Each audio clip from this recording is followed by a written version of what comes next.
Hey guys, welcome back to some more AFK Arena. Today we're over on the free-to-play account. Now this is an account that we haven't run for quite a bit of time.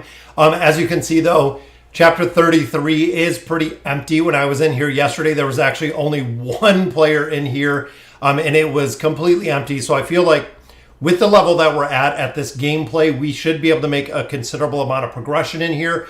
We'll do some summons in here, also pushing the towers, pushing the labyrinth, everything in here, guys. You have to be doing every day to really be successful in AFK Arena and really pushing the content in here. So Chicken Tree, what if they made a Pokemon style RPG for each Celestial and Hypogean? And at the end, you get the Celestial Hypogean hero as ascended in the main game. That'd be cool. We know Lilith has experimented with a couple different versions of games, the mini games, things of that nature. I feel like they really need to add more to the Wondrous Pouch. This was, I believe, about what, a year and a half ago, and we haven't seen anything since. So super disappointing on that front that they haven't come up with new content for some of these mini games. Managed to pull Orthos from 2 Elite Stones. I got the codes from, not much else. Oh, that's very cool. The fact the game will not stop giving me Zekas copies. So Zekas Geeky is pretty good. Zekas is actually a hero that does work exceptionally well. Have to keep him alive, which is really a big issue that players have problems with. But when you look at different game modes, Zekas actually does pretty well overall. What's going on, Abdul? Ahmed is here too. What's going on, Carol? Antonio as well. Good morning. Before we get into the video, guys, if you have not subscribed to my channel, subscribe over on YouTube. Make sure we're at 23,300 already, almost going on 3,000, almost going on 24,000, which is kind of crazy. I might have to change up the time of our streams a little bit, but we'll have to see exactly what the future holds. Dark Blaine is here as well. Thank you guys for joining us. So we're going to do our fast rewards. In here, depending on VIP level, really determines how often you do the fast rewards. We know as free-to-play, VIP 10 is as far as I'm ever going to do. So at the VIP 10 level, I do this twice. So I'll actually do my first free one and my second one will be 50 diamonds. I don't do any further ones than that. I feel like the diamond return is not really there. What's going on, Devin? Got Lucretia ascended today. Yes, ascended Alfred with Lucretia is awesome. That is a hero that will actually decimate the entire campaign. It's kind of crazy when you do get Lucretia up to that ascended level. And then when you continue to build her out, she is just a solo team, which is really the big thing. She is an absolute solo team, which is great to see. If you guys haven't caught the video, guys, there are a couple codes. We just redeemed everything from our codes, giving us 14,000 diamonds in here. So go ahead, we'll get into the summons. Again, this is a big question answer period. I like doing it. It's pretty easy to go through the content we have now, again, based on the level that we're at. So we can go through and we can answer a lot of questions. Oh yeah, Day's doing well. My daughter's doing a gigantic dot to dot. If you guys remember the old school dot to dots, she's actually doing one right now, which is really cool to see. It's probably about 8 feet high, which is, again, kind of crazy to see that they make dot to dots that big. But out of choice chest, guys, always pick the essence. I know a lot of players will pick the EXP, but essence, every one of my accounts is stuck with essence. It's kind of crazy, the demand. Even here, guys, I just picked this one up this morning.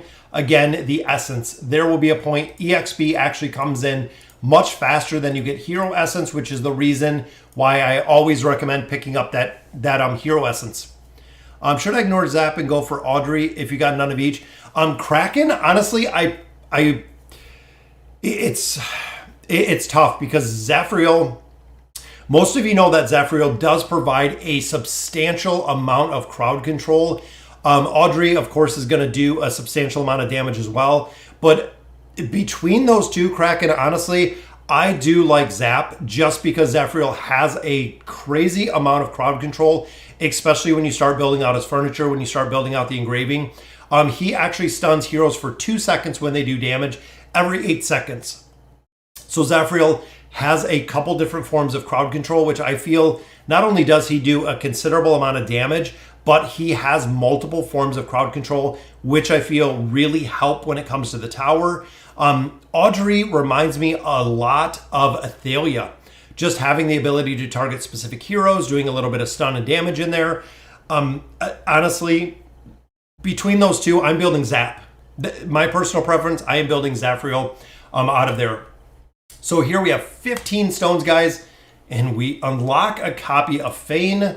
Let's see what we got. So we got Damon, we got Fane, which is good. We got Mishka in here, Maro in here. We also got Hodgkin and Thisu. Thisu, guys, don't sleep on him. On the Mauler account, he's doing absolutely amazing. Hodgkin, we know, is one of the biggest buffers. Even though he's a tank, he is a really good buffer for the Cursed Realm, for the Temporal Rift, a lot of different places. Guys, Hodgkin is doing incredibly well. Honestly, doing incredibly well. But like I was saying, Kraken, I would go Zap. I would go Zafriel just because we know he's proven. We know how well he does, which is awesome. Really the big reason. So let's go through here. We'll knock out our dailies. Still pushing the Heroes of Audrea. New event is up. We have a ton of stuff that's coming. If you guys haven't caught some of the most recent videos, there is a lot that is coming. So on here, I've been slacking, absolutely crazy slacking on some of these towers. Should I build Frampton or Audrey for the tower in the campaign? Well, fully, the difference between those, the big thing between those, and guys, Frampton is a hero that has to be built, and Audrey is another hero that has to be built. So both of those really, the big difference between those, I guess, fully, is I would build out Audrey just because in the tower we have Lucretia, and I'm really thinking of tower progression here specifically. There are a lot of teams that do not have Frampton. For instance, on my YouTube account, I do not have Frampton. I don't have Audrey, but I don't have Frampton. Out of those two, though, I'm building Zafriel. I'm building Audrey before Frampton because I have a lot of Hypogean heroes, but I specifically do not have Frampton, and he's not really on the radar to build out. I know he works incredibly well. So I would really evaluate fully where you are within the tower progression and where you're looking to really make your progression. And look at the level deficiency here, guys. I missed the last 2 times this tower was open. So I want to get Stargazer cards out of here so we can continue pulling Ulna right now. Ulna is still a really big priority. And unfortunately, we haven't made it far enough to have the auto battle, which I'm hoping to have very soon. But yeah, I would probably go Audrey out of those two. Again, just because the tower works incredibly well. You can make a lot of Hypogean tower progression without Frampton. By the way, I got your videos recently, made a lot of progression. Just want to say thank you. Oh, thank you, Ruby. Absolutely, guys. I have a whole section of my YouTube channel that is dedicated to guides. That is a lot of places where players find the most value, is a lot of the guide videos, guys. They're a lot more difficult, but if you really follow a path within AFK Arena, it works incredibly well. The planning phase, you have to take some time. You have to figure out kind of the planning phase of what heroes you're building and what your account specifically needs, where even if you look at events and you say, okay, well, I need red chests, I need red emblems, should I do this, should I do that? It really depends at what level your account is at. If you're starting to see a lot of your meta heroes having plus 30 signature items, red chests might not be the biggest priority. It might be time to switch over to some emblems, which vice versa, if you're still missing quite a few heroes within the meta comps that you do not have the plus 30 signature items, it might be time to really pick up more red chests at that point. Not to mention, Zap can work well with Screg Invade. Yes, absolutely, guys. Zap, like I said, you can't really discount Zafriel just because he has so many forms of crowd control. Again, he is expensive to build out, but I would absolutely build him. Which dimensional would you plus 30 with the lab dimensional emblems? Albedo, Ainz, Arthur, Da Vinci. Darren, out of those, the priority is Ainz to 30. It is always Ainz to 30, guys, for building out with the dimensional, the emblems of space. Ainz to 30, followed by Albedo to 30. That is really the primary, because Ainz plus 30 gives him that huge increase to damage. Albedo boosts the defense and the attack rating of Ainz. They are the two that you want to prioritize. Ainz, guys, when it comes to dimensional heroes, Ainz is number one. He is by far the strongest damage dealer within AFK Arena. followed by Albedo, which will boost and guard Ainz. That is really the number one and number two, and you want both of those to a plus 30 signature item. Plus 30, Arthur doesn't really make a difference. Da Vinci is more about his furniture than he is about the plus 30 signature item. Ezio's plus 30 works good, but again, Ainz and Albedo are the absolute requirements. So Ryan says, Helios or Audrey, Helios. Helios. The big thing with Helios, guys, is he is a support, an absolute support monster. We have a lot of heroes within AFK Arena that do very specific things, and we also have a lot of heroes that do a considerable amount of damage. Audrey can really be replaced by some other hero. She was not a game-changing meta hero, where Helios is. Helios with that plus 60 engraving to add the 300 energy for the shielded heroes makes a big difference in a lot of different teams, which is the reason why so many players do build him out pretty early, is because he is a game-changing support unit, where again, a lot of the other heroes do not. And a lot of players with Helios don't realize that when you're building out the support tree allows shielding, which of course Helios plus 60 engraving works off of shielding, meaning they're going to get the extra energy based on the shields that are provided from the hero itself. Again, super broken in that aspect. And there we go, guys. 20 floors, just like we should be progressing to pick up to pick up all of our cards. And again, guys, I'm just going to run through here, being able to answer questions. This is going to be incredibly easy. But if you look, 20 floors, 10 Stargazer cards per, you're talking right here's like, what, 60 Stargazer cards, which would be awesome to see. What chapter do we defeat multiple bosses in one stage? I believe when you get into, is it the end of 30 or chapter 31, Freddie, that you start seeing the multiple stages. You get into the 2 stages, then it goes from the 3 to the 4 to the 5 when you get further in AFK Arena. Is Thorin useful? Yes. Nicola, Thorin is super useful. It is a hero that is used from the beginning to the end of AFK Arena. Even in my YouTube account, we're halfway through chapter 40. We are completely still utilizing Thorin. Thorin is super important, just because it's such a way to build against specific burst teams, and that's really where Thorin strives. Thorin is really reliant on that retaliation ability. So the more damage he's taking, the more damage he is going to give back. Some of the heavy burst teams, especially when you get further into AFK Arena, are incredibly hard to deal with because of the burst factors in there, especially heroes like Athelia are really difficult to beat, trying to mitigate the damage kind of out of the gate, which is the reason teams like that, you can do Thorin very well, and it works incredibly well just because of the build that it is. What is the optimal level of SI investment for Mishka? I have her at 22, and I was curious if I need to get her to 30. The 20 will work, Geeky, on Mishka. She does incredibly well. The plus 30, of course, does add a little bit more stats, add a little bit more bonus. Mishka is really reliant on the 9 of 9 furniture. Now, the 9 of 9 furniture, of course, lets her ult when one of her wolves dies. So essentially, both wolves will die during combat. If they do, you're going to get 2 additional ults in there, and you also do get the additional damage. She does quite a bit more damage. I got Lucretia to 1 star. I have E plus twins. Now I'm focusing on that, but I also want Alna so much. What to do? Honestly, and if the twins are not dying out where you have them at E plus, you can go ahead and build Alna. That is usually the priority. So taking the twins to E+, taking Mortis to E+, building out Lucretia, which you already have done them at, and then you want to focus on Ulna all the way to Ascended.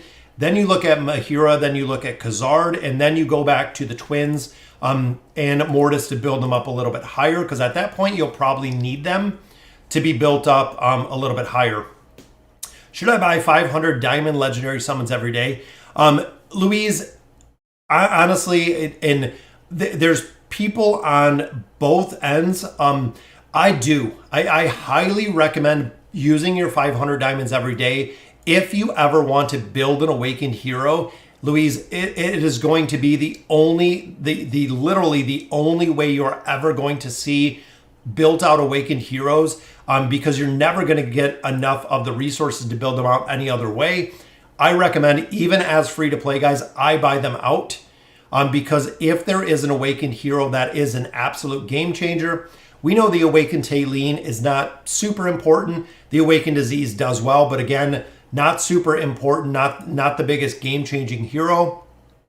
But if they do drop a hero that is a game-changing hero, you are going to have zero options to build it, which kind of sucks, because you will not have an option to build that hero out for the next, if you're free to play, probably 4 to 6 months at least. What's going on, Hyatt? Please, what should I choose to build? Awakened Taylene or Awakened Disease? I went with Awakened Disease, and the big reason I did, guys, is Awakened Disease coupled with Zolrath can actually stun her before she gets off the ground, which works incredibly well. I like the combination of those. I went with Disease. I did not build Taylene. I might in the future, but it also depends what new Awakened heroes come out in the future. But again, I went with Disease. Taylene does not work in level deficiencies. So that is where a lot of players are kind of stuck. Awakened Taylene, when you start getting 150, 180, 200, Awakened Taylene is dead the entire battle. Doesn't make a difference. Where Aziz will provide instant crowd control, which I like, which is the reason why I went with him. Thoughts on building investing into Twisted Realm priority heroes such as Scarlet and Grez before the main carries? I kind of do both. So when you look at the heroes, and I think it's shapes, when you look at the Twisted Realm, Grez is going to be a hero you're going to build out, because Grez can actually do a pretty solid within the campaign. Scarlet is another hero.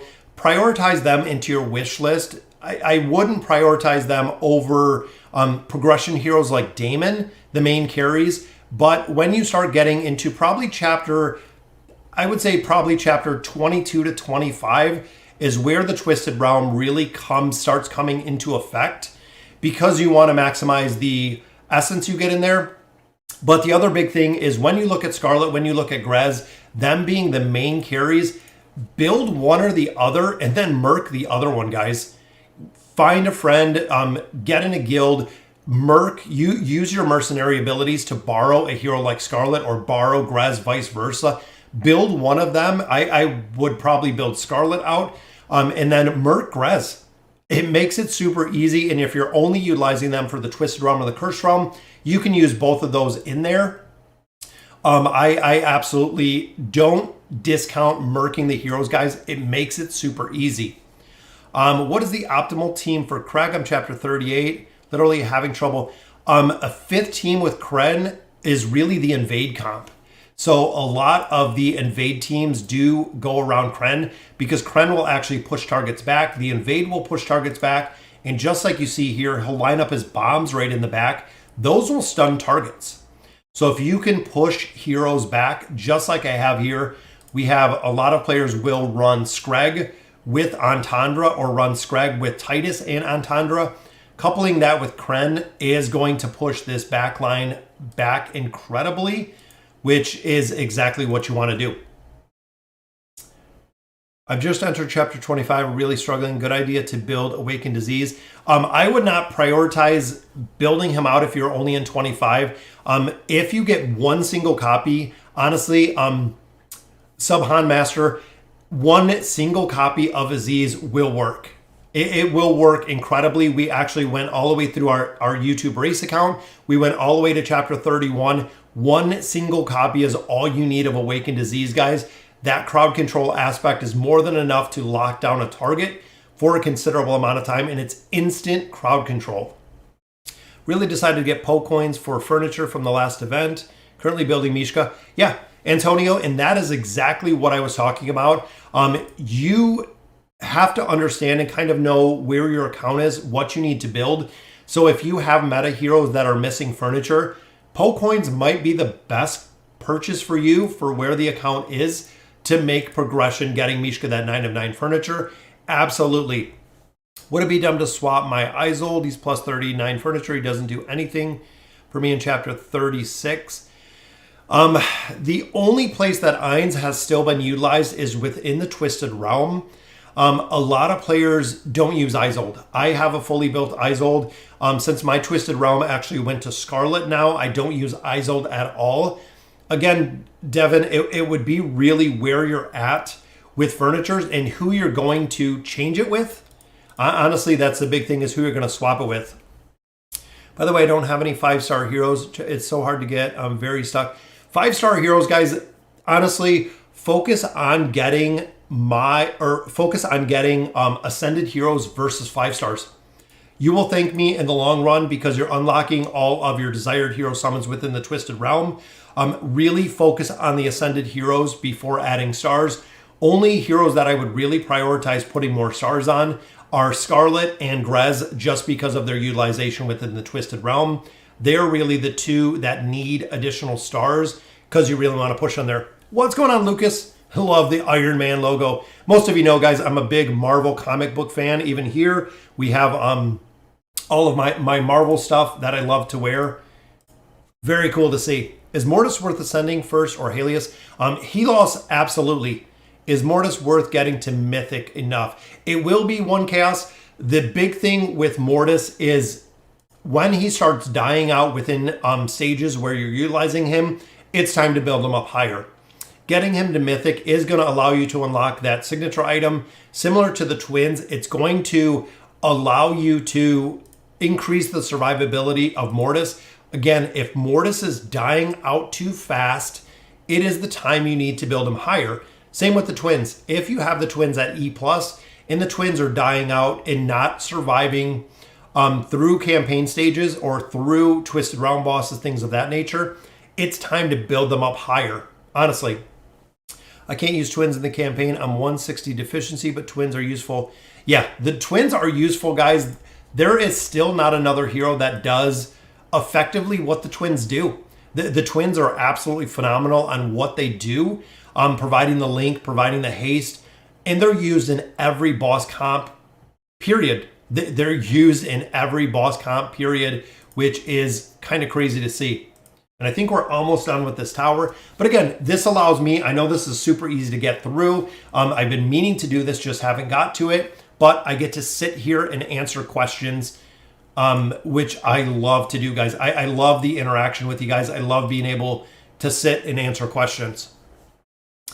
Scarlet is really good. I have her 309, 30 engraving. Yes, Geeky, absolutely.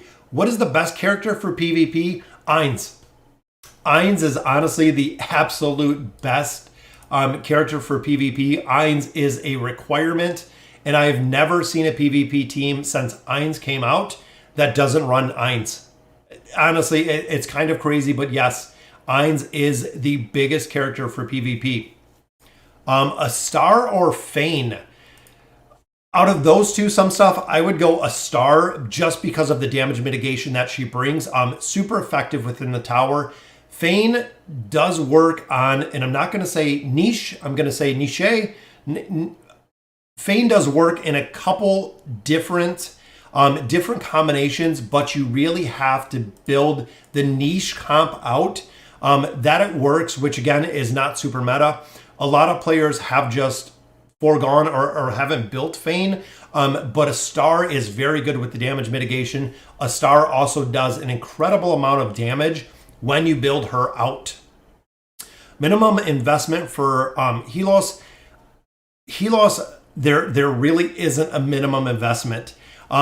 Needs the 9 of 9 furniture to really do incredibly well. Needs the plus 60 engraving. Needs the plus 30. The plus 20 signature item will work, but the plus 30. So Helos is a hero that is completely investment heavy, guys. Really makes a big difference with the hero. You have to invest in Helos if you're building him out. Every step that you build him just makes him that much more effective and that much more useful. With Baden getting an alive skin, anyone else want to see a Thane Graveborn skin? Yes, Darren. So we've talked about that over on if you're over on Reddit, there are a lot of heroes that we want to see the dead skin for. For the light bearers, seeing some of the dead or the evil skins, I think it would be very cool to see. And I think the skins are a very big selling aspect of AFK Arena. I like them. I think they're very cool to see the different skins, especially doing the Graveborns as the living heroes. I think it's awesome to see. Is it really important to have champs 5-star? No.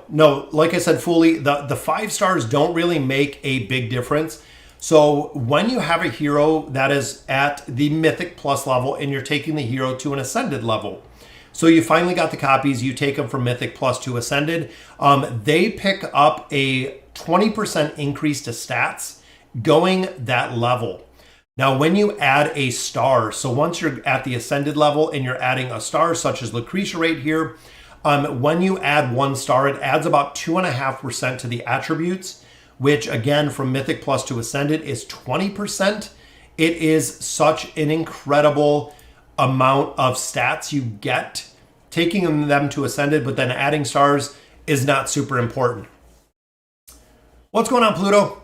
Lightbearer, Scarlet, Graveborn just use the meta heroes. Yeah, that's the big thing, Hyatt, is with the Graveborn specifically, there are a lot of Graveborn heroes that are meta.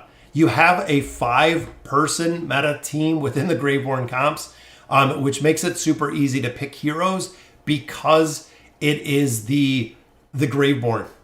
What is the minimum investment from Desira? Desira plus 20 signature item, and then the 9 of 9 furniture. Desira's 9 of 9 furniture is very good, which is the reason most players build her there. The signature item, the plus 20 will work, and I don't engrave her. I know, again, if you're really endgame, yes, you can engrave her. Most people don't. Most people do not engrave her at that point. And look at that, guys. Maurice, we have a brand new subscriber. 1 subscriber closer to our 24,000 mark, which is awesome. Or no, 24,000. 24,000 subscribers already, which is awesome to see, guys. Thank you for the sub. Never bought a skin, but I'm definitely getting the Lucretia and Grez ones. Yeah.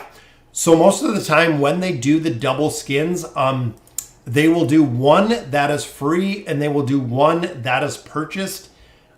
Just historically, that's usually what we see, is one of the purchase and then one of the free. I am assuming they are going to do the Lucretia skin as the purchase one, just because Lucretia is such a priority hero. I could see that really happening at that level that Lucretia would be the pay to win school or the pay to win skin.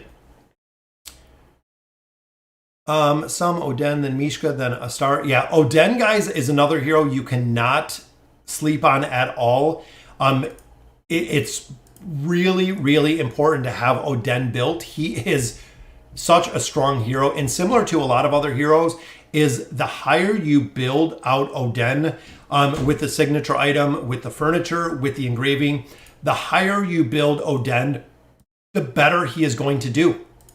And honestly, the stronger he's going to be, the faster he is going to be. It really works building them out. And here, guys, again, I still have Shamira in here, which there's Oden. We can swap those two out.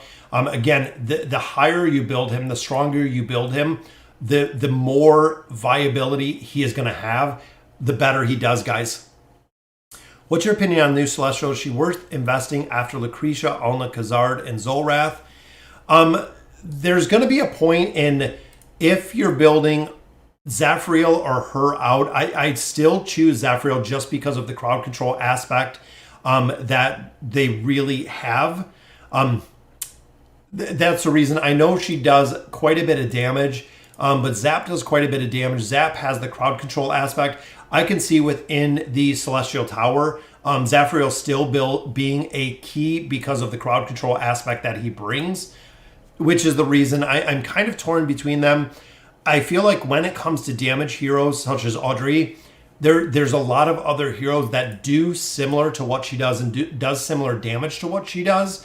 But you have to remember the heroes that are pretty unique, that are kind of the requirement when you're pushing a lot of different heroes. What faction is the most powerful to build up?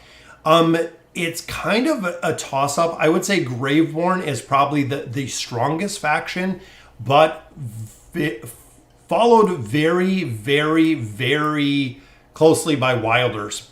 We actually had a couple players within our free-to-play that run Graveborn that we're really reliant on Daemon. We also had a couple players that went Wilders with building up Mishka. Both of them did incredibly well because the Wilders are really super self-sufficient, which is good.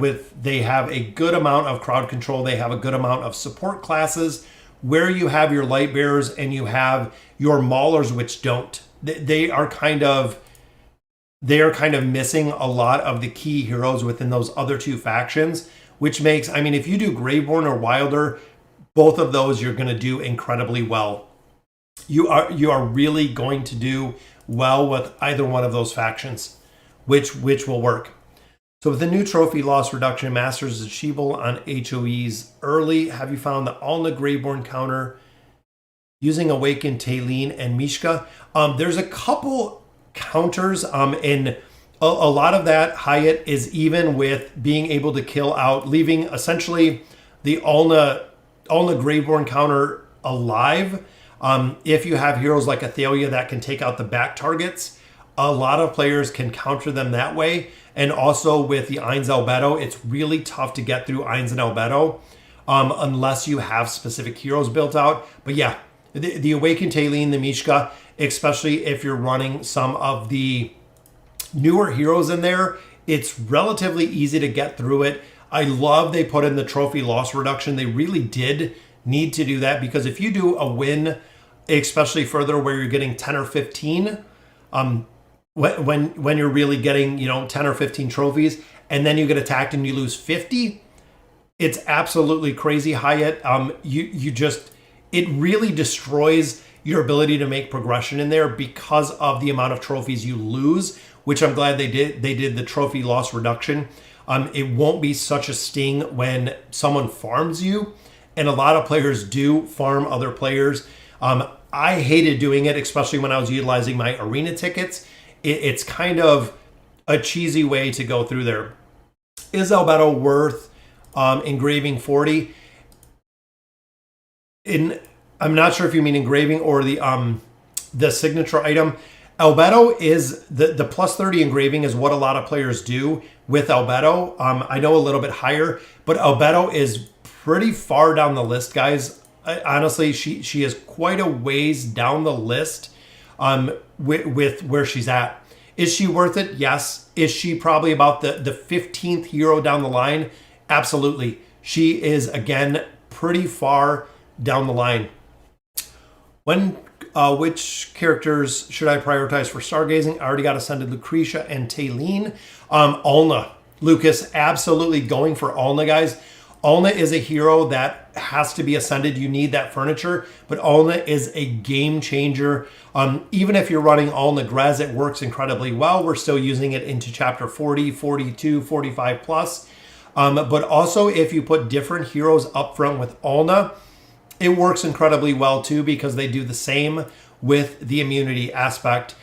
We've even seen, PvP runs Alna and a couple other heroes. We've seen Alna and Helos, we've seen Alna, and we've seen the twins up front, a couple different ones, because Alna will provide the protection to the other hero. She is really the big priority after building out Lucretia. Make sure, Lucas, that you have the twins at Elite Plus, and you also do have Mortis at E Plus. They are really the big ones that you want to make sure. What are the minimum investments for Lucy, Halo Cycle for PvP? I got Rowan, Twins, Aziz, Lucy, Halos. So one thing with Halos is the engraving, guys. So his engraving is super important. That plus 60 engraving is actually where Helos actually really, really shines. Lucy is another hero. So when you're building out Lucretia, she is similar to Ainz. The stronger that you build her and the higher that you build her works incredibly well. Again, with her being the primary damage, Damage dealers in AFK Arena are super reliant on the build. The higher you build them out when it comes to Ainz, when it comes to Lucretia, when it comes to Oden, when it comes to Krenn, when it comes to Raku, the higher you build those heroes out, because they are damage heroes, they are super reliant on the stats, which means that 1, they're super reliant on the engraving, 2, they're super reliant on gear. Gear brings an incredible amount of stats. The higher that you build out their gear, the more damage they're going to do, the easier it's going to be to get through targets, which is really the way. Mishka, Ascended Tailene, Print, Zap, and Raku. Oh yeah, that, honestly, Hyatt, you would just lock down the teams. Even, I know some players swap out Raku out of there to put in Leonardo da Vinci and just lock down the team. It's not about burning them down because of the immunity, but locking them down is absolutely, that is a super effective team. I love it. PvP, guys, it is a whole nother game, which is interesting, but yes, it is a whole different game with PvP. Is Ortho Signature 30 engraving worthy? No. Some stuff, just like what Hyatt said, I have Orthos built and he falls apart. Unfortunately, if they gave Orthos an immunity, and that is where a lot of tanks will not survive if they do not have the immunity factor. Orthos is another one. Again, when you start getting into higher level deficiencies, tanks just get farmed. If they don't have an immunity, the tanks get farmed, which is interesting too.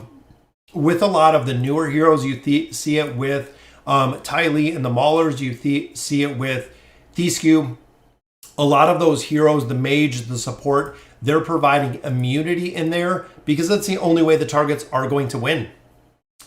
Is Misty Valley, Labyrinth, and Peaks of Time difficult based on your overall combat rating? If yes, then removing heroes from the Resonating Crystal technically lowers the combat rating and the difficulty. Yes, it does. Cicada, it does effectively lower the combat rating. One of the easiest things you can do to get through all of the content, getting through the Misty Valley, getting through, the Labyrinth, is getting Ainz. Guys, Ainz is strong enough. He will destroy everything, which is kind of crazy. Misty Valley, if you guys have caught it on the YouTube account, I actually run the Misty Valley with Ainz. I switch out all of my other 4 heroes.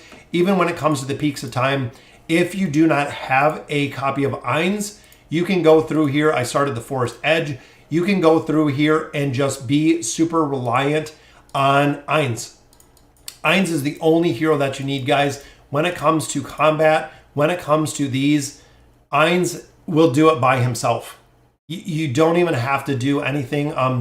Ainz will do it by himself, guys. It's absolutely crazy the amount of damage he puts out, but I pop him into all of my formations again, into the Voyages, into the Misty Valley, into the Labyrinth, into the Peaks of Time.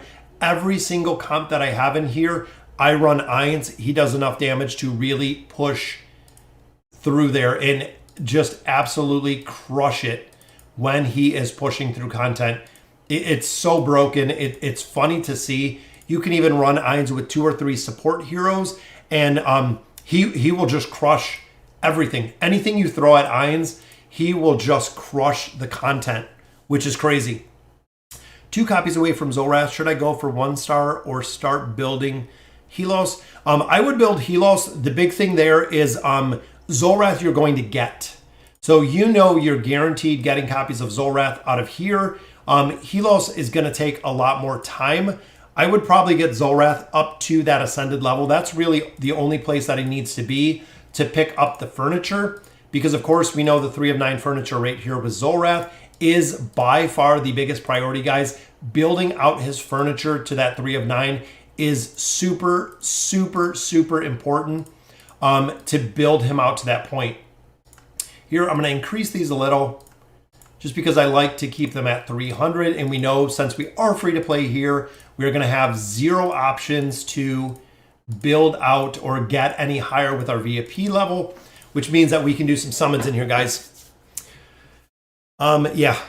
Zafriel or Frampton, honestly, in that some stuff, I go with Zafriel. The big thing with Frampton is Frampton has to be built, but you have Lucretia to push The Hypogen Tower, you also do have other heroes that are kind of a priority over Frampton. I would build them out first. I built the new Celestial Hero, 30, 9 of 9, 60 in tier 4. Let me tell you, he's helped push 40 floors easily in the Celestial Tower. I agree, Alexander. The new Celestial Audrey will do incredibly well, but it's kind of differ because would Zafriel do the same, or would Zafriel do a little bit better with the tower if we built him out to the same level? Which could be a possibility. Again, for most of the tower stages, guys, if you want to make AFK Arena easy, and I really want to stress this, if you want to make AFK Arena much easier, utilize your friends, utilize your mercenaries, also utilize the Solemn Vow, where if you can borrow mercenaries, but utilize the mercenaries. So for instance, if I am struggling with the Mauler Tower, hopping over here and getting a fully ascended, Javid plus 30, 9 of 9 Krenn will absolutely help me push progression in there. Absolutely going through the Celestials, the Hypogen heroes, even your dimensional heroes, getting heroes, borrowing heroes. I cannot stress enough how important it really is to build them out. What kind of investment should I do for Satrana, Entendre, and Krenn?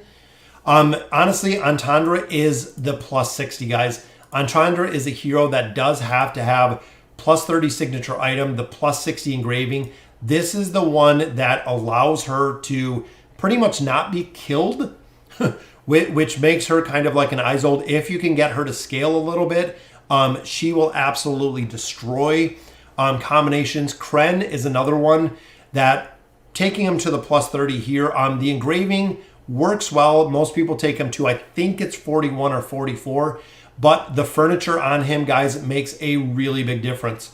This deals with some of the survivability issues you might have with some of your heroes as you're pulling them through. It works really well. Satrana can be a little bit of a lower investment. A lot of players do run Screg within the formation because Screg Entendre Titus will do kind of the pushback, which works. What is required for the Thorin Cheese? So Thorin Cheese requires usually Kelthar, and it does usually require Lorzen. The big thing with the Thorin Cheese, guys, is it works on super specific formations with the Thorin Cheese. It's not going to work everywhere, Lucas. The Thorin Cheese are really, it's really specific on the build that you're doing. For the Ainz team, would I recommend first between Albedo and Rowan? That's really tough. I would probably go with Rowan in that formation just because Rowan is used outside of the Ainz team incredibly well. And Rowan will also provide that potion for Ainz to ult faster, followed by Albedo. Both of them are really strong. Even if you keep Rowan at 20, take Albedo to 30. Not going to be a game changer in there. But let's see what we want to build out here, guys. We can do some summons. Need some more copies there. Thorin, I'm building up a little bit, of course, for the cheese. So we'll go ahead, we'll do a couple summons. Hopefully, most of the time when we do streams and we do summons with streams, we get pretty lucky. We've actually gotten pretty lucky. I did my copies of Scarlet, so we used all of our desired hero summons there. So with the scrolls we're going to be picking up, and guys, we have a ton of scrolls that are coming out of the new event that's coming. And there's a double, guys, which is Pharrell and Scarlet, two heroes we are absolutely looking for. I'm going to click this. I'm going to click my share. It's going to say I don't have Facebook installed, or it might pop up and show that I do. There we go. 300 free diamonds. I had to pick that up, and oh, we unlocked Dref. Just kidding, I clicked it. Want to pick up those free diamonds there, guys. Every single time you see that pop up, make sure you're pulling out those free diamonds. Another Graveborn right there, which is Desira, building her out as well. We have 11,000 diamonds. We built out Lucretia on this account. So of course, natural formation once we have Lucretia. We also do already have Mortis at E+. The twins are already built up to Mythic, meaning the next focus is of course Ulna, which is raid. I don't even think, yeah, we do. There is Mythic Ulna, guys. We've been building her out. Need a lot more chests for her. But there she is, guys. We are building out Alna. She's at Mythic already. We also got super lucky with Taylene. So we're going to continue building out Taylene as well. Can you quickly summarize how leveling works on the Garrison thing? Well, the Garrison thing is if you're borrowing heroes. So right here, I borrowed Eins and Albedo. This account did not have an opportunity to get them. They will be whatever level you're at. So you'll see I'm on 359. All of my heroes are on 359. When you go into the temple and you, when you couple them, when you merge them, they get the level, they get the stars, they get everything of whoever they are together with. Like here with Damon, they actually pick up the 5 stars because Damon is 5 stars, and that's how you level them. When you link them to another hero through the Garrison, Dominic, it picks them up through there. Let's see, I think we can add some more stars here. And then we'll hit up the Stargazer, guys.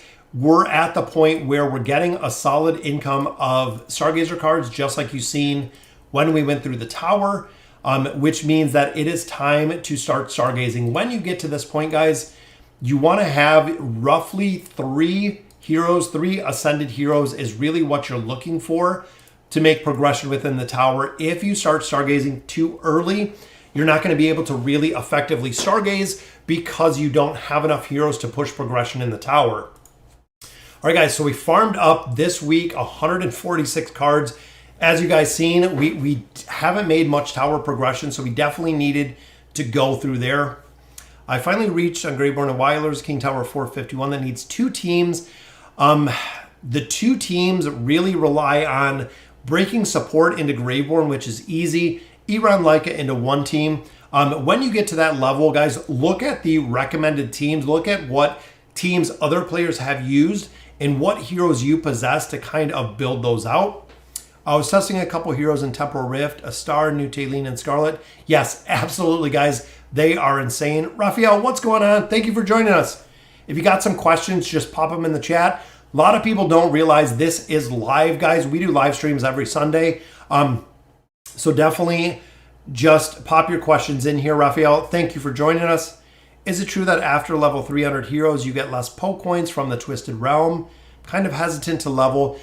So that used to be the case. They've changed it up. It really depends on where you are within the Twisted Realm. So within the Twisted Realm, guys, they have a bunch of different levels. So depending where you are, you might get a little bit less poke coins, but it's not detrimental.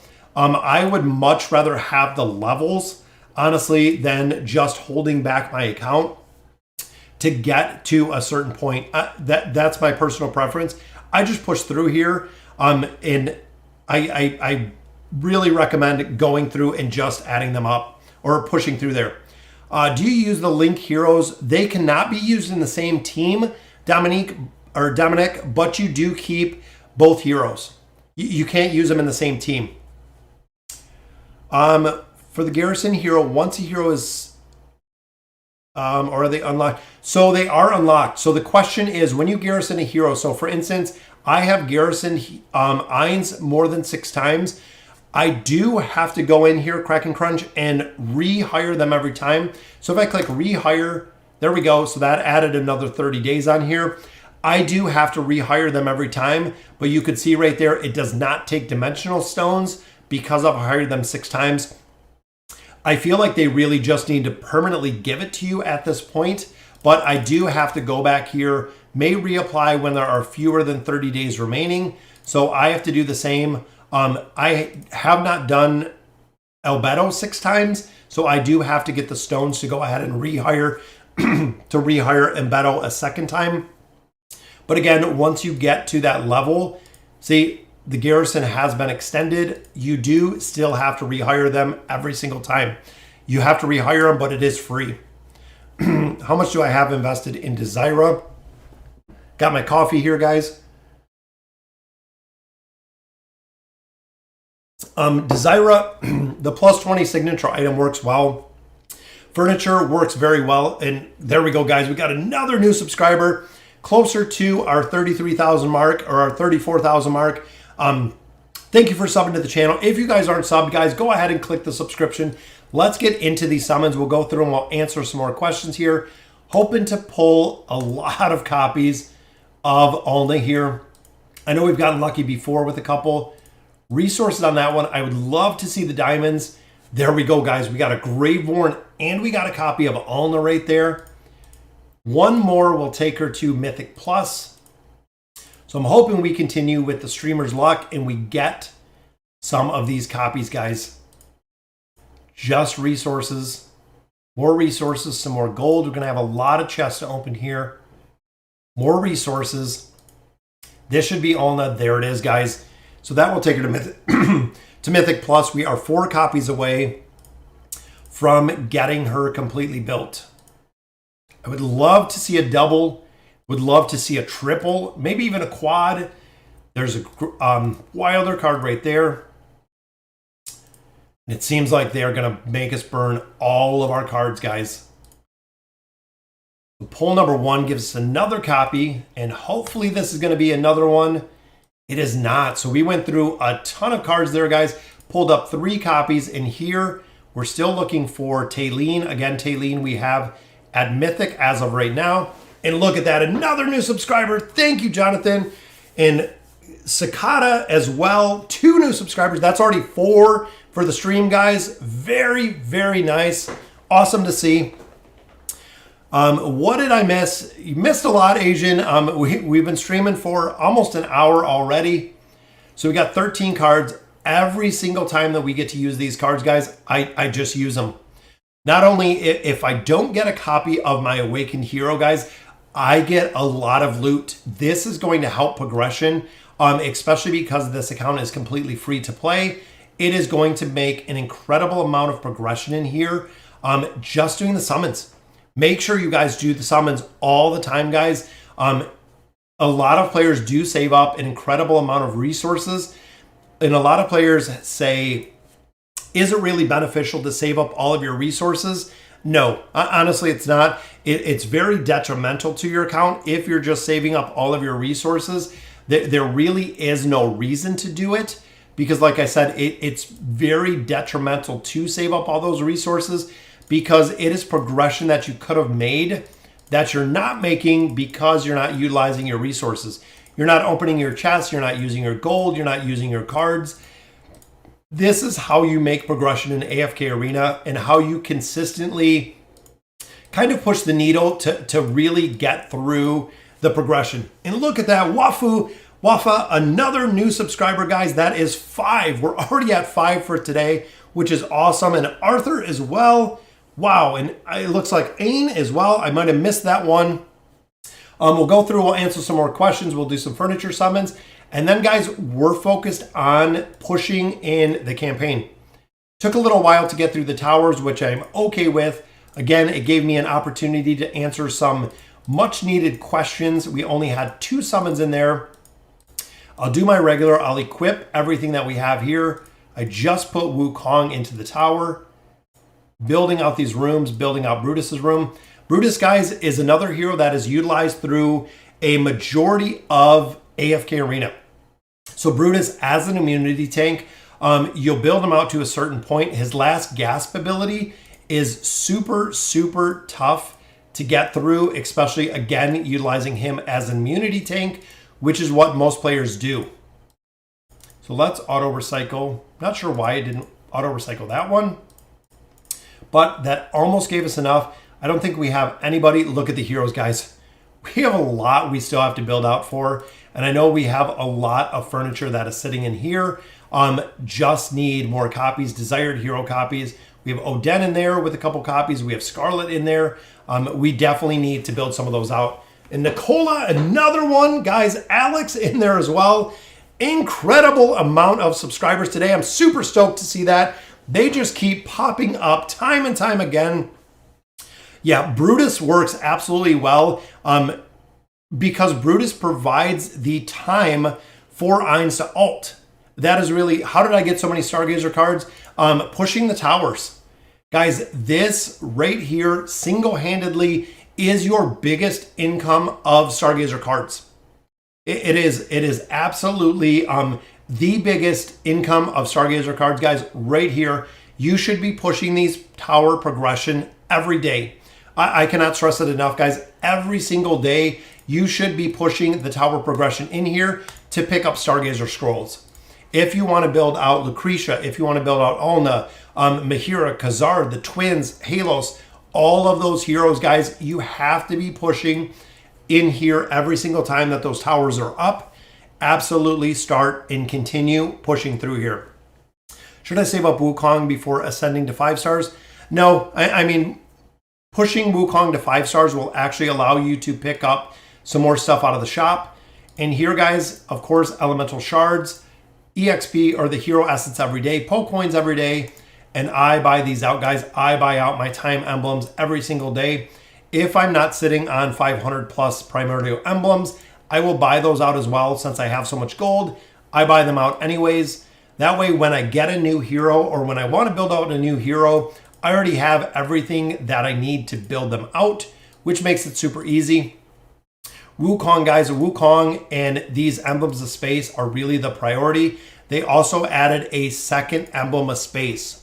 So I know a lot of players might not have noticed, but they did add in a secondary emblem of space right down here to go ahead and purchase out more emblems, making the emblems a big priority, getting those heroes up to the plus 30 engraving on here. Super important. Of course, Ainz, Albedo, Merlin does incredibly well. All of them, honestly, when you look at Prince of Persia, when you look at Leonardo, when you look at Baba Yaga, building these heroes out are super easy because they give you everything you need for them. Now here, guys, we are into our third team as we go into 33. We have our third team. I know some of these formations I have to build out because I haven't actually built any of them out. So the first one we're going to do, of course, is this one. So Ainz, this is a very strong team comp. Hero that a lot of players will utilize in here is Pharrell. He works really good in here.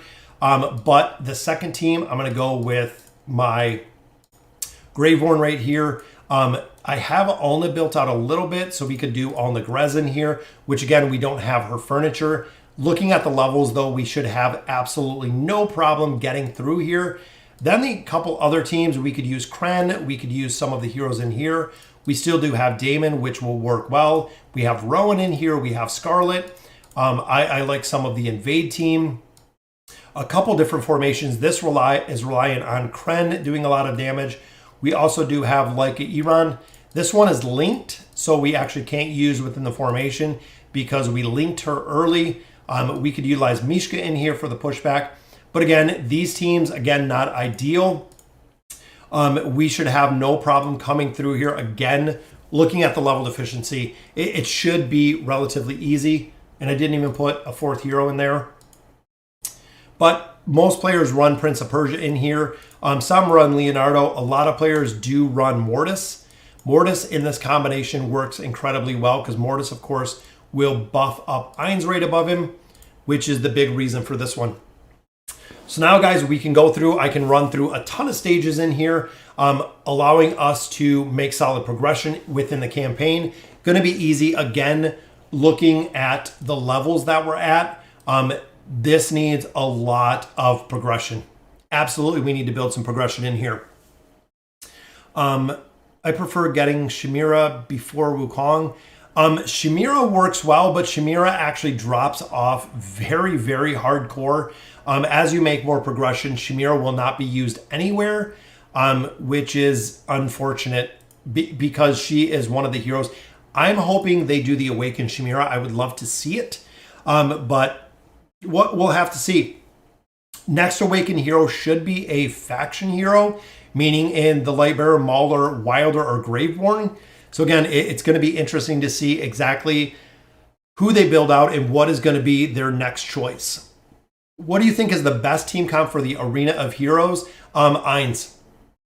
The Ainz team comp is by far the best team comp. Ainz Albedo is absolutely broken within their the Arena of Heroes. That is why everybody uses it, is it is broken.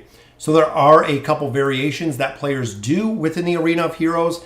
Running Pharrell with Ainz, we've seen that one. Running Ezio in there and running the Prince of Persia in there are kind of the the different ones that we've seen within the Arena of Heroes, but Ain's Albedo is usually the best. We see it run with Merlin. Unfortunately, Arthur, for most players, Arthur dropped out of formations, but the Ain's Albedo is really the Arena of Heroes go-to for everybody. Even if you look at the top comps, I guarantee you Ain's and Albedo is pretty much everyone, if it is not everyone that's in there. I'm at 1 Ascended Hero. Should I spend my diamonds for summons or new items or upgrades? If you only have 1 Ascended Heroes, guys, it is summons. Nikos, use every single one of your gems for summons. You want to get probably at least 2 or 3 heroes of each faction up to Ascended, and now is the time. Before you start focusing on levels, you need the sheer heroes from the Ascended Heroes. Don't worry about adding stars on there. I would just highly recommend building out Ascended Heroes. You want to unlock the desired hero summons within the Field of Stars is really the big priority that you want to focus on there. And it will make an absolute crazy difference when you start getting out there. I have more than 60 Ascended Heroes, but I can't sell the gold heroes at the Rickety Cart. It might be the 60 Ascended Heroes cannot be comprised of dimensionals. So, Tarek, you might be counting in dimensional heroes. Dimensional heroes do not count towards the 60 Ascended Heroes, which is the reason you can't do the swap. So go through, count the Ascended Heroes without your dimensionals. These heroes do not count towards Ascended Heroes because technically they're just linked to Ascended Heroes. They do not count. So if you're running 10, if you have 10 Ascended dimensional heroes, they do not count. P.S. It's me, Peter. Oh, what's going on, Peter? What should I do with my time emblems? Should I buy them every day from the shop? Yes, guys, the time emblems, I do buy. I highly recommend, Kurt. So if you want any opportunity, if you ever want to be able to build an awakened hero, you have to buy the time emblems, period. That's really the big way to do it. If you're choosing not to build the awakened heroes, if you're never going to build the awakened heroes, those cards are not going to be utilized for anything. But like I said, if you want to build awakened Taylene, if you want to build Aziz, short of buying those emblems every day, there is zero opportunity to get them. Does Albedo need 9 of 9 to be useful in the arena? No. Jonathan, Albedo needs the 3 of 9. The 3 of 9 for Albedo gives her the immunity. 9 of 9, I mean, down the road, it also depends how competitive you are with the arena. I mean, if you're in the Legends Championship, if you're endgame PvP, of course, everybody needs 9 of 9. Everybody needs the 30 and 60 engraving. It will be useful within the arena, but again, it is not a priority depending on where you're at. And again, if you're further within in the arena, yes, of course, again, all heroes have to be built to a point if you're being competitive in the arena. I run Mordeth with Ions because it usually beats the mirror matches. Yes, Tragic, and that's exactly, running Mordeth with Ions works really well. Also running, and a lot of players run in there, is running Pharrell in there. Pharrell with the energy disintegration can affect his Ions' ultimate ability, allowing you to ult faster, which again is really dependent on what artifact they have equipped. Makes a big difference, of course, with PvP, and then how far you have them built. Because if you're building out Ions and you have a plus 60 engraving Ions like I do, or if you have a plus 100 engraving Ions, it's going to make a difference when it comes to PvP. What's going on, Don? Thank you for joining us. Found out today that a Star, Scarlet, and the new Taylene are insane in the Temple of Time. I do have a mage tank support build though. Yes, so within the Temple of Time, if you look at any players within a lot of different areas of AFK Arena, there are pretty specific builds that a lot of players do follow. There are, even looking in, not the Temple of Time, looking in, I'm drawing a blank on the Temporal Rift. So within the Temporal Rift, guys, everybody is building the exact same. So when you look at the leaderboard, even looking at the top heroes, you only have 3: tank, mage, support. You don't see warrior in here. You don't see ranger in here. And there's a very specific reason for that. It is the effectiveness of the classes to kind of work together. There's a lot of heroes, again, that you're not going to see in there, or a lot of builds you're going to see that are not in there. Should I garrison if I have no mythics or ascended? Honestly, Dominic, I would garrison Ainz. Ainz will work incredibly well, even if he's not built. Lower levels, Ainz will work incredibly well, but make sure you're not burning all of your resources just to pick them up. When you pick up a hero like Ainz, every game mode, Ainz does incredibly well. That is really the big thing, is they will do incredibly well in every single game mode. Ainz does well in the Peaks of Time, in the Labyrinth. It's a breeze, but instead of really garrisoning the hero, I would probably focus, Dominic, on just borrowing the hero. 90% of players probably have Ainz and probably have the hero built, or yeah, you can garrison them. So I would go in here, I would borrow them. I would use the Mercenary version. The big thing here, because if you're using the Mercenary version, you can still use the Mercenary version of Ainz through the other game modes, Dominic. So a lot of players don't realize this, is if I borrow Ainz, I can run him through every single stage of the Peaks of Time, no problem. I can run him through Labyrinth. I can use him in every single formation. Only places you cannot use them is the King's Tower and the campaign, over and over and over and over again. But everybody else, you can absolutely use them, which works incredibly well. What is my favorite skin from the upcoming update? I love the Grez skin. Guys, I absolutely love the new Grez skin that is coming. And one of the big reasons why I do love it is not only the look of it, is Grez is a hero that is used similar to Thorin. Grez is a hero you see, and I love when they skin heroes that are used for a ton of different parts of AFK Arena.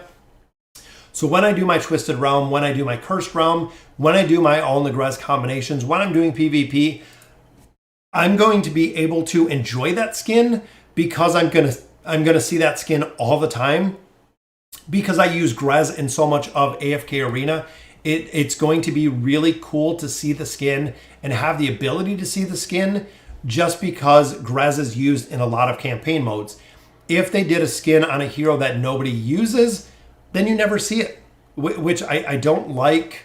I don't like them skinning heroes that nobody's gonna see, or heroes that are not meta formation. Same with Lucretia. I think the Lucretia skin is really cool looking. And again, Lucretia skin is one that all the players are going to get, and all those players are going to use, because you use Lucretia for so much in AFK Arena. I feel like they really need to focus on building those skins, because again, those are heroes that you're using. Is Shamira worth it early game? Yes, Shamira is worth it early game. A lot of players, however, Arthur, now build out Daemon versus Shamira. Daemon will actually do a lot better as far as a main carry with AFK Arena versus Shamira. So a lot of players have kind of backseated Shamira because Daemon does incredibly well. Who to build next? Moreel, Audrey, or Frampton? Depending on the heroes you have, Moreel is only utilized within the Twisted Realm, the Dark Demora. That's it. So if you're pushing the Twisted Realm, she is a requirement in there. Audrey or Frampton, out of those two, I would probably go and build Audrey, just because Frampton is utilized within a couple campaign stages, but is also utilized within the Hypogean Tower, but you have Lucretia in there. You also do have your combination of running Mahira and running Khazard in there. You have a couple different options. Audrey, I would build just because of the Celestial Tower. That is really the area most players are lacking damage, is the Celestial Tower. Yeah, guys, again, murking the heroes is huge. always merc the heroes on the YouTube account on here. Filling in spots for heroes that you don't have builds for or heroes you don't possess. Like I said, with the Mauler Tower, if you don't have it, borrow a Mauler. If you don't have, a hero like Scarlet, if you don't have a Grez build for the Twisted Realm, merc those heroes, guys. You can use it every single time and continue to build those heroes specifically over time, or even forego building the heroes. For instance, if you look here, if I need a hero like, let's say, Scarlet for the Twisted Realm, I could actually borrow a copy of Scarlet. I know there's a couple more down here, but I could look at borrowing a copy of Scarlet to utilize instead of building my own. That allows me to focus on building different heroes. If I have a consistent person that can build, or that I can borrow that hero from consistently, you're always going to have the hero and you're going to have her built, especially, again, if you're only utilizing her for the Twisted Realm. If that's the only place, you can absolutely build or forego building her out because you're just borrowing her.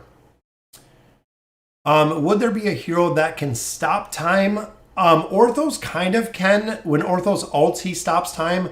Zolrath can delay time. There might be in the future. We'll have to see. Will Baba Yaga go to the token store? Bernardo, we don't know yet. There's definitely a good possibility after a considerable amount of time that we would see Baba Yaga in there. Usually it does take quite a bit of time. Grez sort of reminds me of the Drist from R.A. Salvador stories. Oh, yeah, I love the dual wield, guys. It's so cool to see. A lot of different games. Again, I come from a big gaming background. I love the dual wield aspect of it. It's very cool to see. Either carrying one giant sword like Brutus, or kind of doing the dual wield thing there with Grez. It's a very cool design. I love the design. Yeah, Orthos kind of does work like that with the time stop or the time delay, which is very cool to see. So guys, we've pushed 30 stages here, which I know, again, I have to make a lot of progression in here, and we're continuing to make a significant amount every single day, guys. I'm going to push this account, see where we can get. I know Javid is already into, I believe, 40 at this time. I think he's already up to chapter 40. And 40 is kind of the new wall. It used to be 32. Then it moved to 34. Then it moved to, I believe, 36. Now the new wall, because Lilith continues to lower the campaign requirements, is about chapter 40. Is a pretty good stopping point. Is Fane good on the Graveborn Tower? Yes.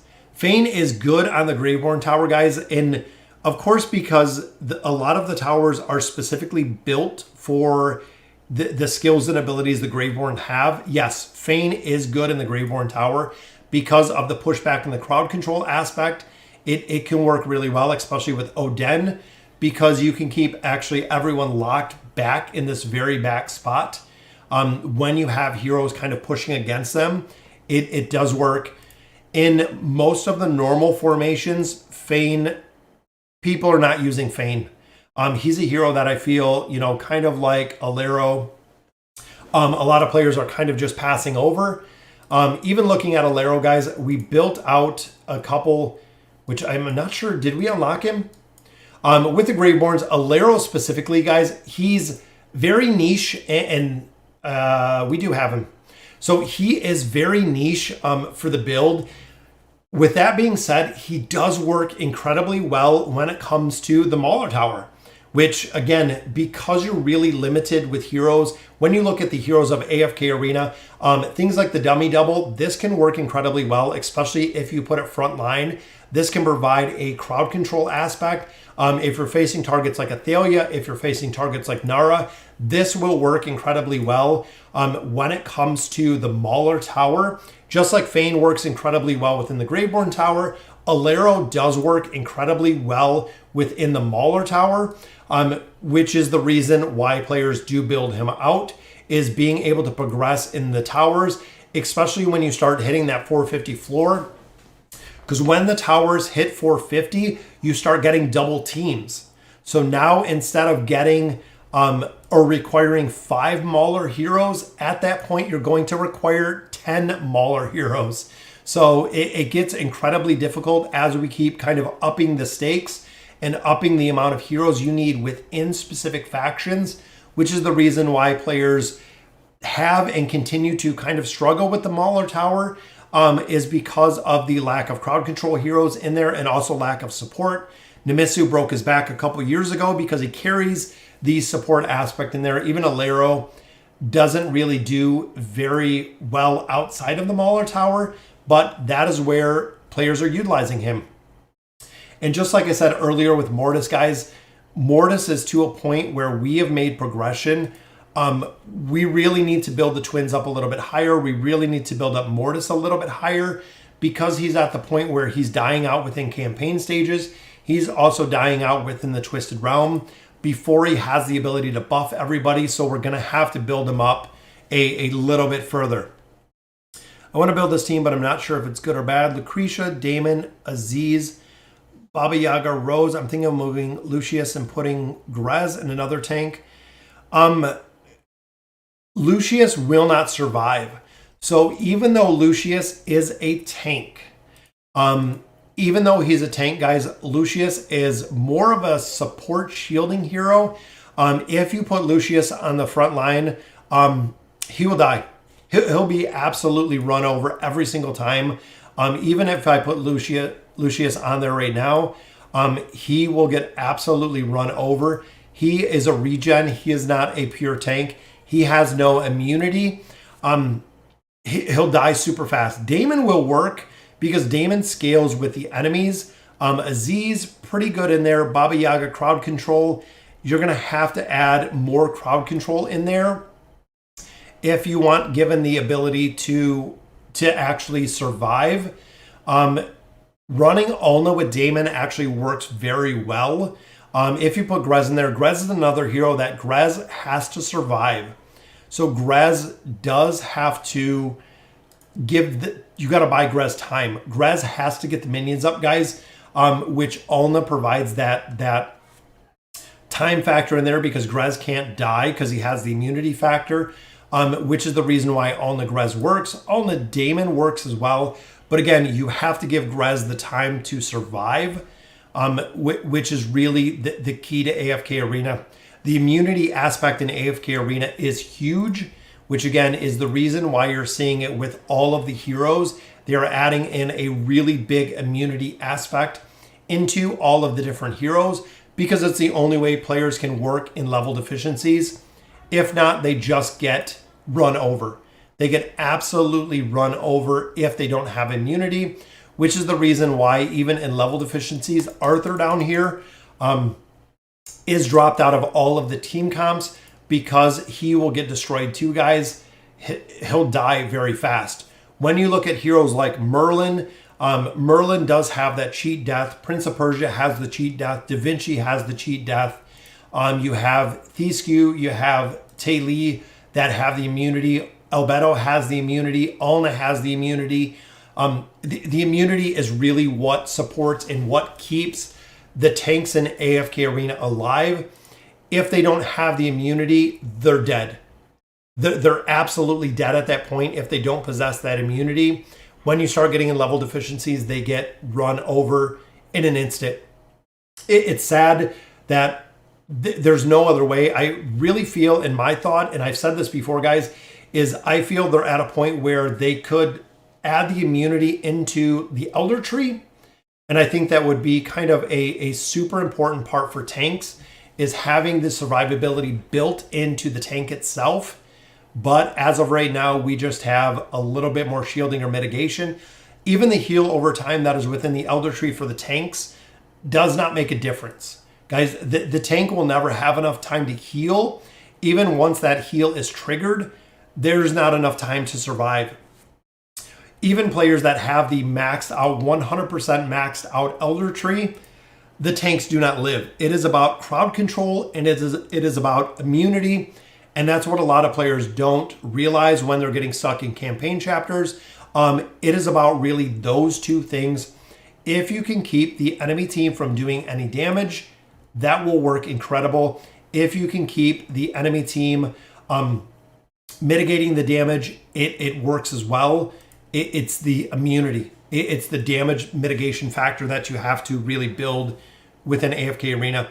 And that's why teams like Kazard and Mahiro work incredibly well. Even adding Da Vinci in there, adding Raku in there, all of the heroes that possess crowd control is super important because of the mitigation factor that they offer. It is really the big thing to remember. Only got E+. Orthos, guys, it is not a real hero to focus on. Majority of the time, like I was saying, Orthos will die out super fast, which is unfortunate because I would love to see him work and love to see him actually be effective. But since we've been adding more heroes to AFK Arena, he is a hero that has been backseated to everything, and we do not see him anymore. I don't see him utilized really anymore, really anywhere. He's a hero, again, that used to be super effective. I know in some PvP comps, it works with kind of a unique dynamic, but most people do not use it. But there we go, guys. 33-53. We'll collect up some of our loot here. I know we have an incredible amount. Have to push these towers. Have a ton of diamonds in here. I think we're also going to pick up a couple more cards from the fortress. We got some stones out of there, so gave us another 5,000. We'll do one more summons, guys, and then we will conclude it for today. 5,000. I'm hoping Ulna. We were one closer last time, just some more resources out of there. Temple of Time, we're very close to getting a couple more in there as well.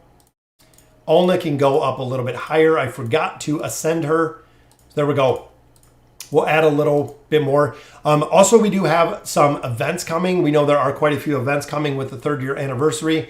Going to be really interesting to see exactly how far we're going to be able to push those events and what loot we're going to get out of those. I'm really focusing here on building out my red chest. I need a lot more red chests to finish out a couple more of these meta heroes, and even using heroes like Taylene, again, maxing out some of the meta heroes within there. When I asked, should I start Stargazing instead of normal summons? The point of Stargazing is really when you get to the tower floor. So if you're looking at the King's Tower, guys, and all of these tower floors, the 4 core towers are probably, I would say, 135 to 150. That is the point you want to start Stargazing, because you start getting heroes within here, or you start getting Stargazer cards within here.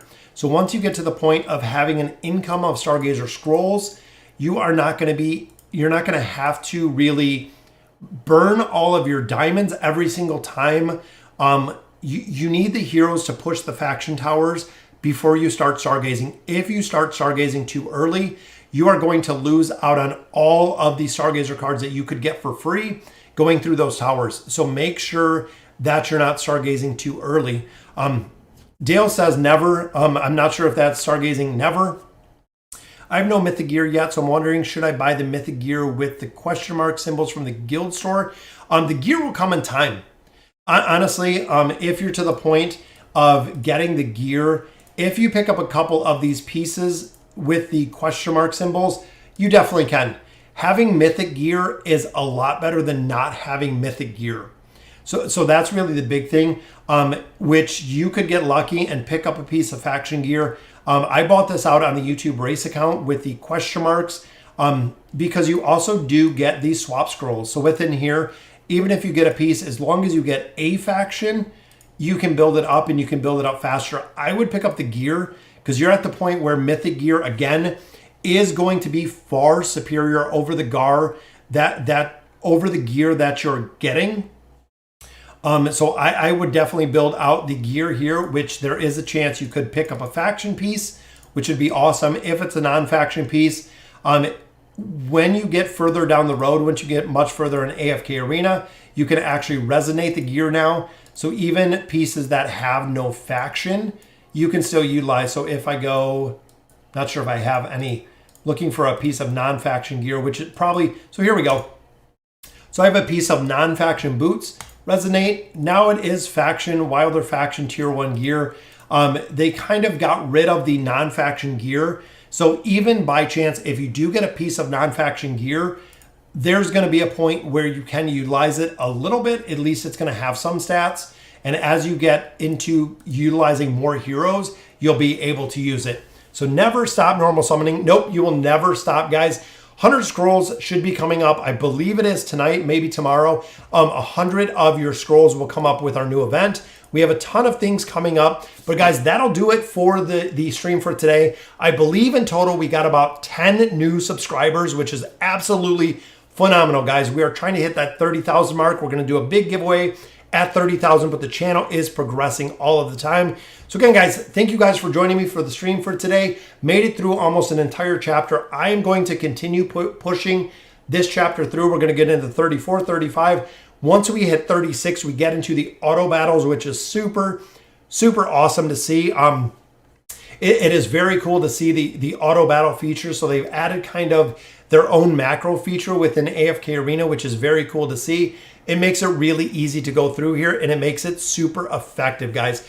So again, thank you guys for all the love and support on the YouTube channel, guys. Got some more videos coming. We have a lot of events that are going to be coming. Super excited about. We also do have a lot of new skins. We have 3 in total, I believe, that are coming through the pipeline. We have a new Wilder hero that is coming as well. A lot of exciting stuff coming out of here, which is very cool. So again, guys, thank you guys for joining me for the stream. And as always, thank you guys for watching.